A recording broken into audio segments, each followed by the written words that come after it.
È un assessorato per i cittadini, per la comunità di Pieve di Soligo.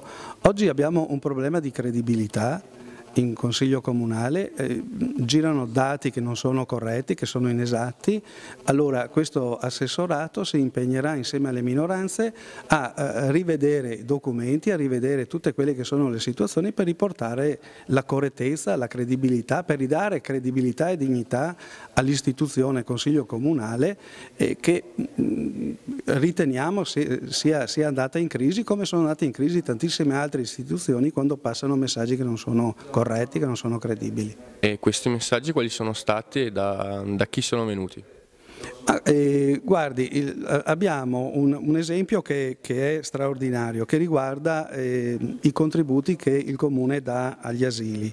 In Consiglio Comunale abbiamo avuto uno scontro su questi dati che poi del resto sono riportati correttamente nei bilanci. Voglio dire, dalle minoranze è arrivato un dato completamente sbagliato.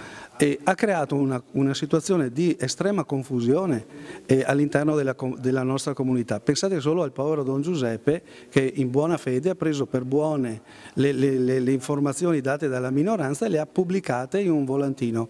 Credo che mezzo paese, i genitori che hanno i bambini agli asili abbiano perso il sonno. Ma io vi do un dato che...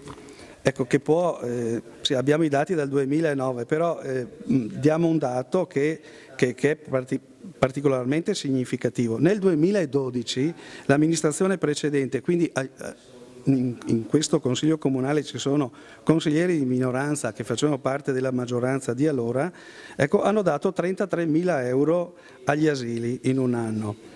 Nel 2015 questa amministrazione ha dato agli asili 83.500 euro. Vedete chiaramente che c'è una controtendenza e questa amministrazione con questo contributo intende dare un messaggio chiaro e forte agli asili, ai genitori, alle parrocchie che li gestiscono.